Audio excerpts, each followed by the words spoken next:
Hello and welcome to Hot Money on Bloomberg Quint Live, India's first digital live streaming business news service. This is the show which gets you a complete wrap of all the stocks that are buzzing in trade. I'm Darshan Mehta.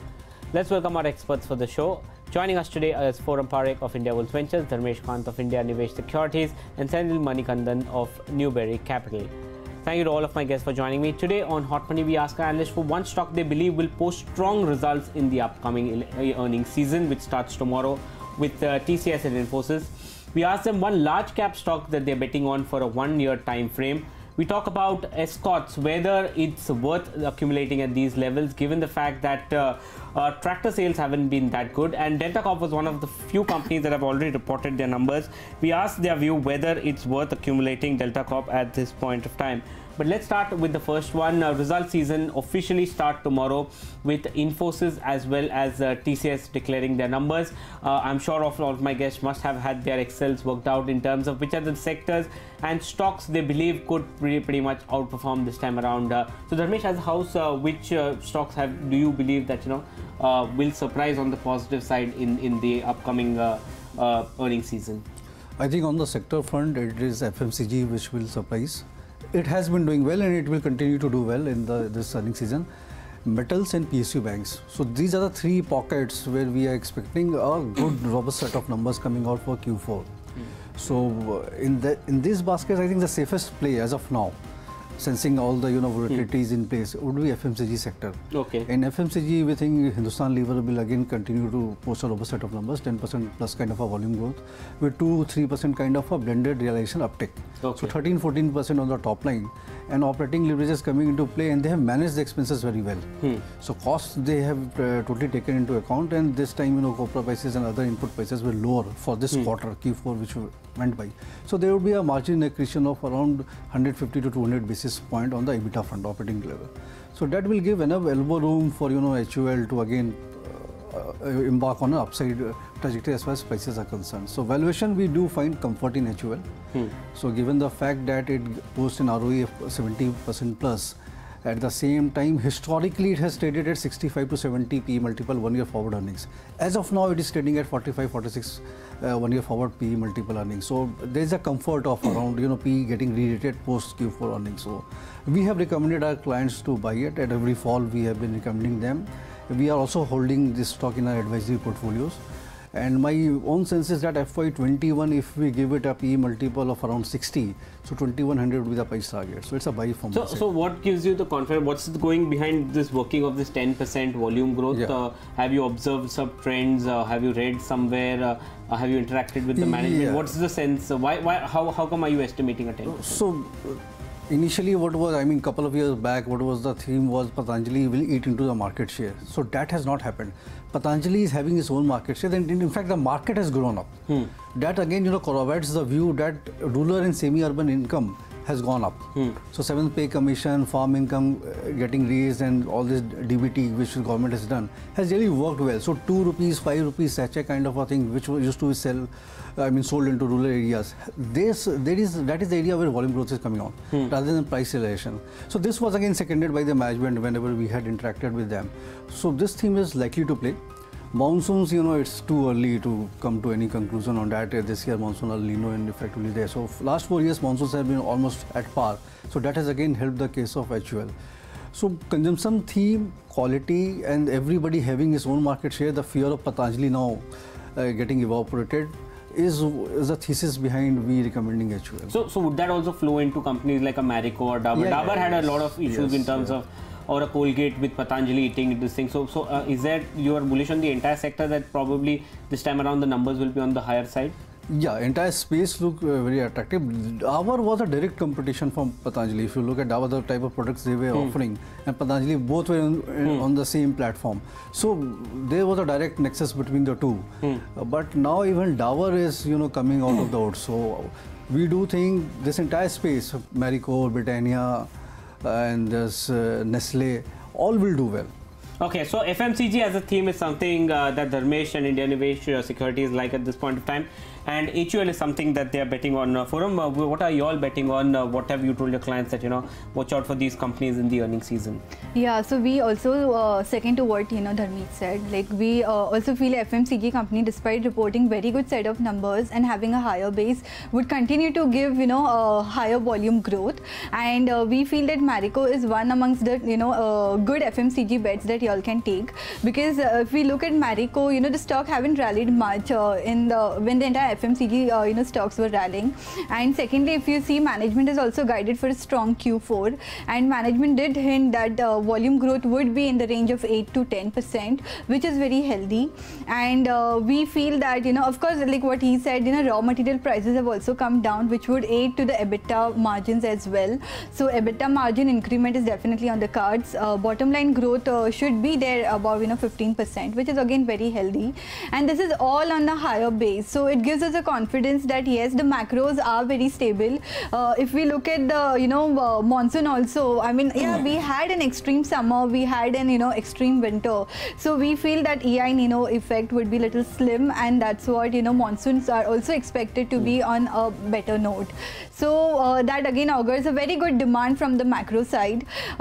In particular, if you look at Marico's, rural spending has been more than the urban area, and they feel that there is little whipsaws in the traditional side of sales, but then the modern sales and the online sales are doing good, and we have a lower base in the online sales segment. So I think it's growing at just 3%, and then they expect it to grow in double digits. So there I feel there is going to be a shift from traditional side to the online side, which would again augur to the top line good.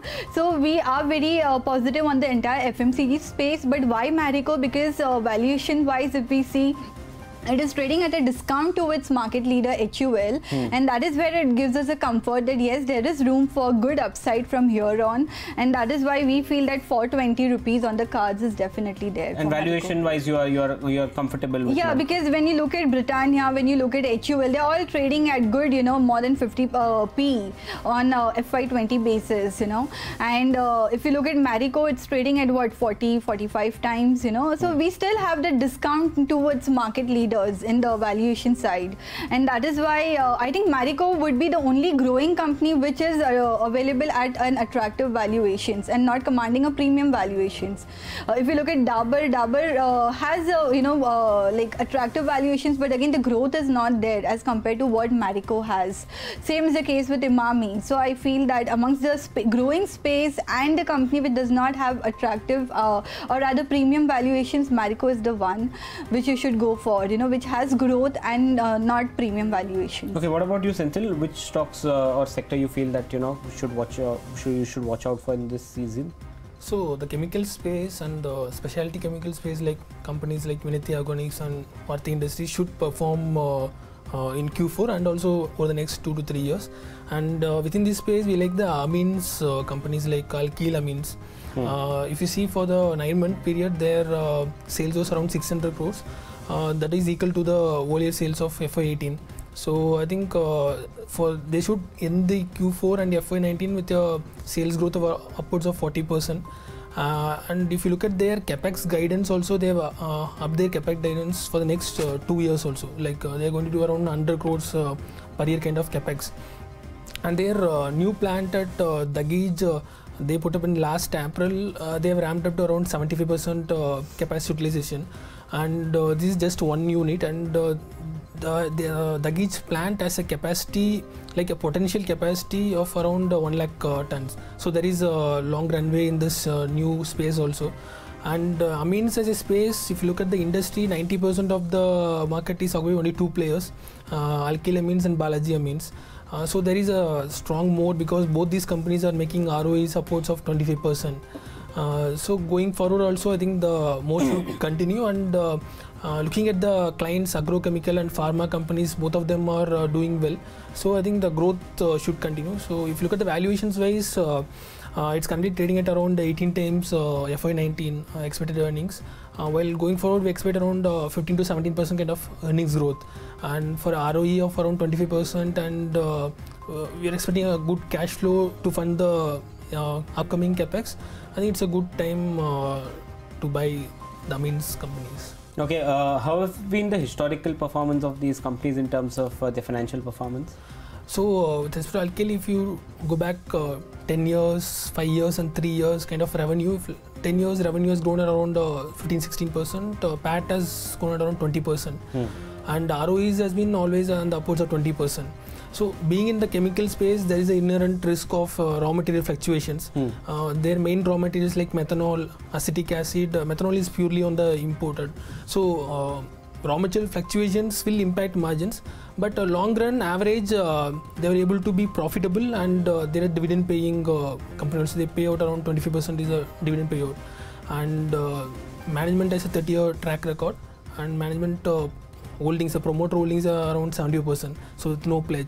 So management quality is there, coupled with last 30 years there has been only 2 players and they have 90% market share. So there is a strong technical expertise needed to produce both these kind of products and derivatives also. So I think the ROE should maintain. So that's the main focus we are factoring in. Okay, so that's the view that's coming in. HUL, Marico, as well as Alkali, as well as Balaji Amines is something that's been spoken about as far as the stocks that you need to watch out as far as this earnings season is concerned. Second, we asked them since it's the large caps which have managed to rally significantly and not the mid caps, at least in this fiscal, which is one large cap that our guest will like to recommend that you should be at least holding that for at least 1 year. So more like a positional bet. Foram, which are the large caps that you've recommended to your clients that hold for 1 year because you see value coming in gradually? It's a positional bet. Yeah. So as you rightly mentioned, the entire large cap space have been rallied compared to mid caps and small caps. So we feel that Yes Bank is one from the Nifty 50 large cap stock which has not performed much. I mean, of course, it has fallen from the heights, and from like 170 levels it has risen a lot, but then there have been so many problems in this stock that I think there is more room for it to grow, because if you see the entire bank Nifty and all the private banking sector stocks, they've been all trading at their lifetime highs. So if you compare to the other private banks, Yes Bank haven't been rallying at its 52 weeks highs also. So I feel now that all the problems are over, there are no divergence which have come out in the RBI's report. We have a new management at the helm, and probably the worst is over. Whatever exits in the top management level is there, all has been sorted out. So we will not see these kind of problems going forward, and if we have 1 year's time for a positional bet, I feel Yes Bank is something that we should even acquire after the kind of steep up move it has seen. Probably whatever those ILNFs, whatever they have given lended and all, that needs to be wait and watch, because even NCLT has said it cannot be put under the NPAs and all.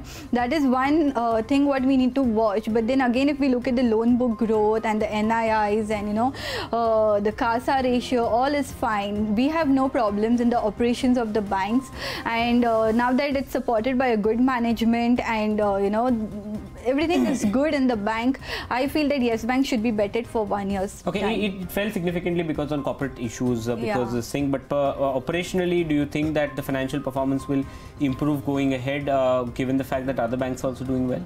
Yeah, I feel it's going to improve, because CASA, as I said, CASA ratio has been growing phenomenally, and then loan book growth has been again growing at more than 35%.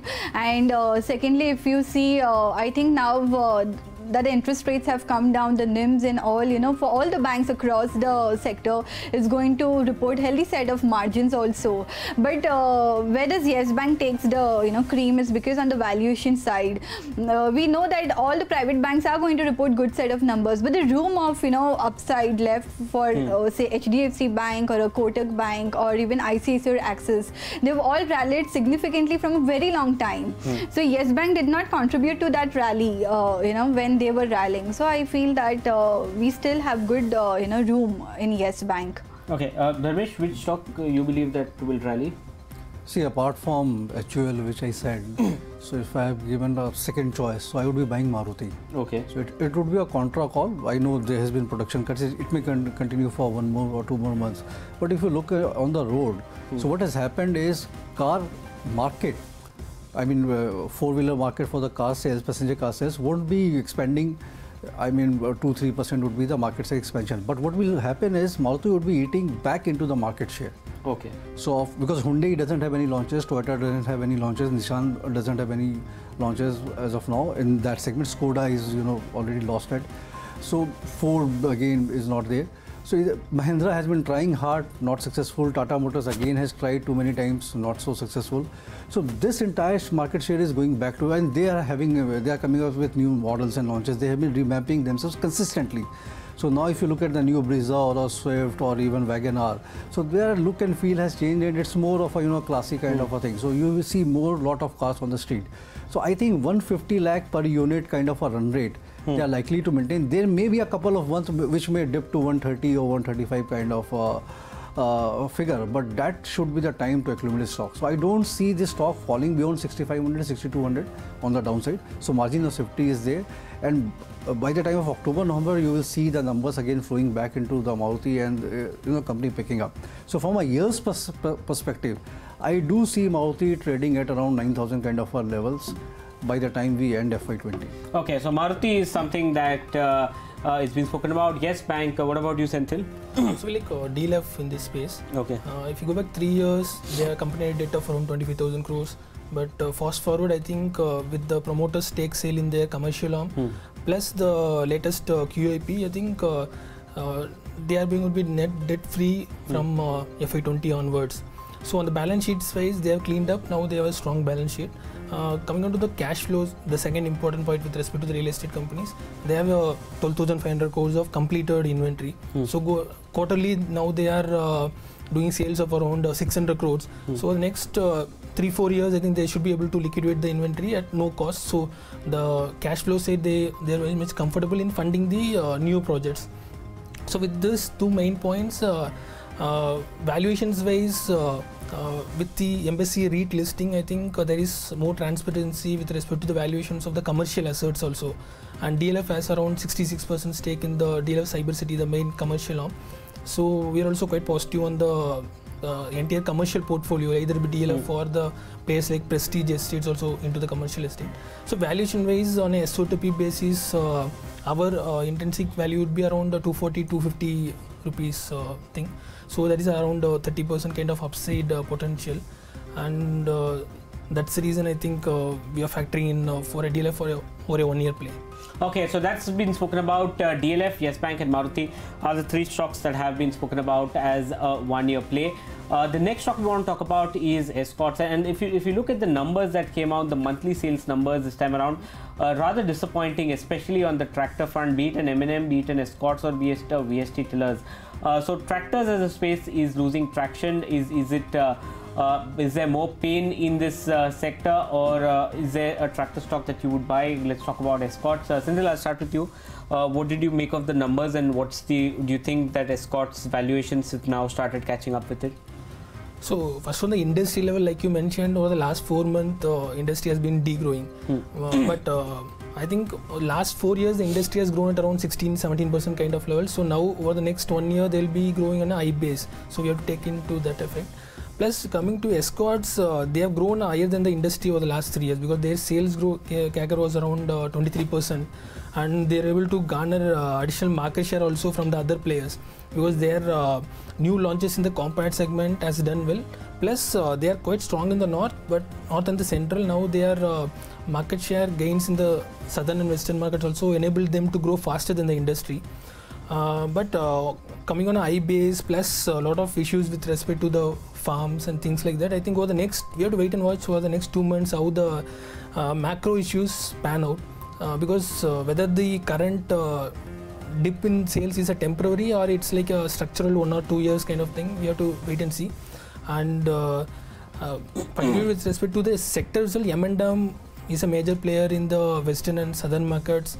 If the southern markets have been degrowing at a faster rate, so any further deterioration in the southern and western markets will increase the competition as a whole, and margins may get impacted to do that. So we have a neutral view on the industry as such. Okay, Dharmesh, you all have active coverage on Escorts. What have you all told your clients to do post seeing all these numbers? So we have been advising to book profits. I think the valuation is fully valued there. And what happens in a commercial vehicle space is 2-3 years of a good growth, and it has been a stupendous growth for the last 2-3 years. So the base has become very high.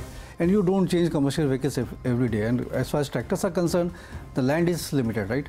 So whatever is a farmland in India, it is not growing. Yeah. It is same.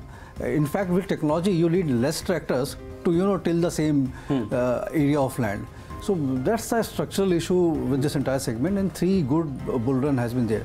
What Escorts had an advantage over others. They were able to garner the market share lost by M&M and other players.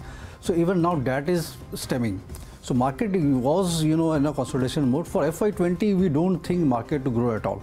In fact, we are penciling in a 5% degrowth in the industry sales. FY21 also we don't see it going too much. So it's a down cycle for the entire segment, and it's trading at 22-23 times of PE multiple. Company is good, it has turned around structurally, everything is in place. But at this current valuation, I don't think there is any scope for further re-rating of Escorts. So at best it can stay here. They may continue to will this pain continue for M&M also? Are they facing, or are they secured because of the auto sales? See, M&M is a very diversified play. So it's a very big conglomerate. So it's very difficult to, just a segment cutting into the valuation of others. But that again is, a dragger for M&M. That is the reason why it has not, the prices have not been able to go up. So M&M, there are so many moving parts, be it defense, be it automobile, be it commercial vehicles, be it passenger vehicles, and they are coming out with new launches. So let's see how it plays out. So M&M would be a different call altogether. Okay, what about you, Foram? We have a buy call on Escort, and we feel that the price have corrected. I mean, the stock price have corrected significantly. And if you look at the monthly sales data, of course, the entire tractor industry has not been doing good. But despite that, if you look at the exports sales, it's maintaining 100% above exports growth. That is very good. When other companies are not able to have good export, Escort is able to garner more than 100% export growth. So that is one thing very good. Secondly, we feel that the liquidity crisis is over, and that is why the demand would be demand is just going to be back on the cards. And during a time when there was liquidity crisis, when company was able to post such good numbers, we feel ongoing demand would be healthy.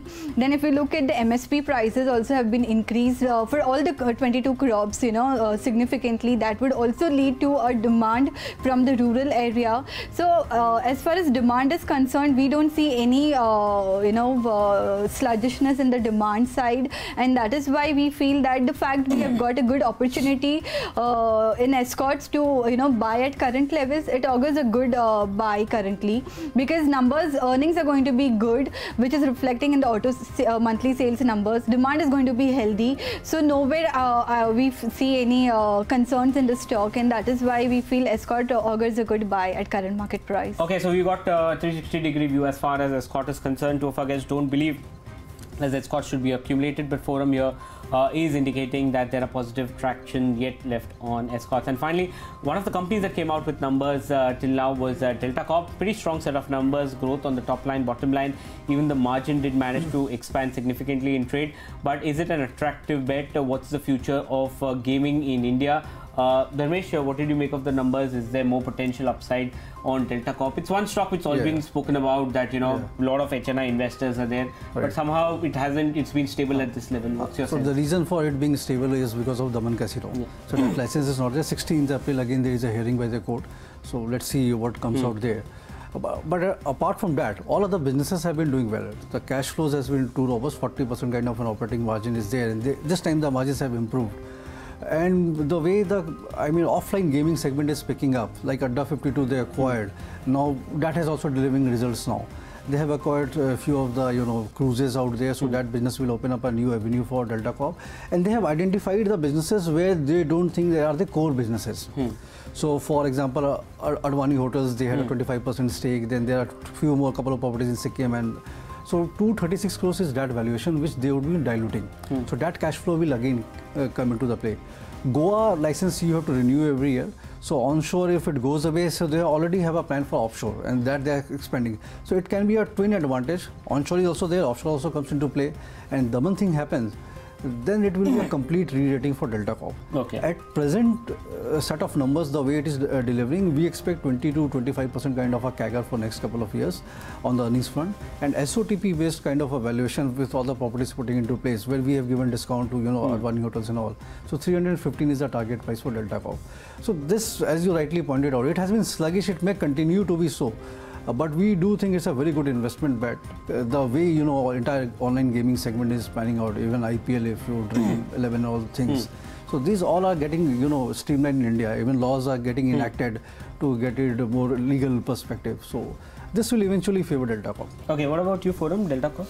Yeah, we feel that result has come nice on every parameters. Even margin increment has been there steeply, and bottom line on a yearly basis has grown by 85%, which is very good.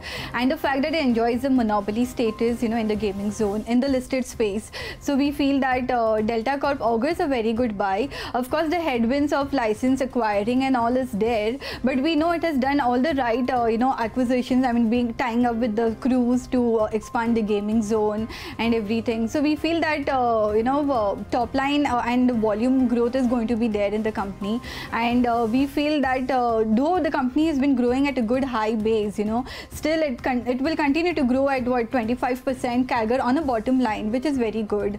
And that is why we feel that currently the stock is in a consolidation phase, where it's not seeing much up move, obviously because of the licensing thing and all.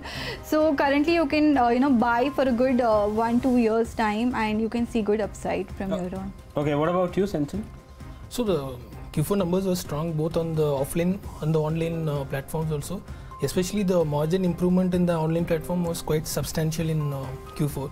So like Dharmesh mentioned, their strategic investments they are doing both on the offline and online, and their strong balance sheet. I think the company is quite good, but one major risk we are seeing is their Goa's gaming policy or casino policy. So that has been postponed 2 times, and lastly the extension given by the government for next 6 months. So we have to see how the shifting of this offshore from this river to the onshore takes place. So the last policy guidelines they mentioned like they'll be giving 4 years time frame for these offshore gaming vessels to move to the onshore.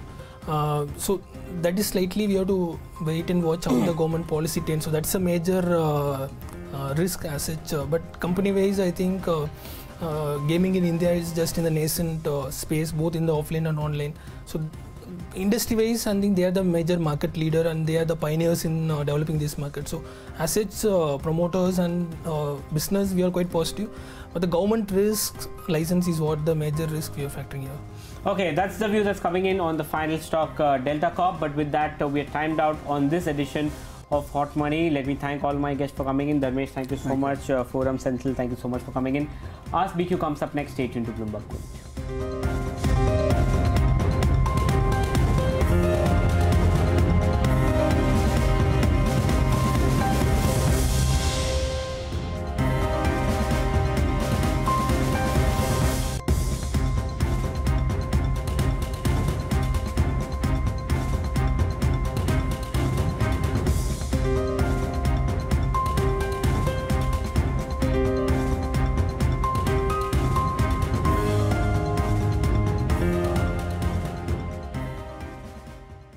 What is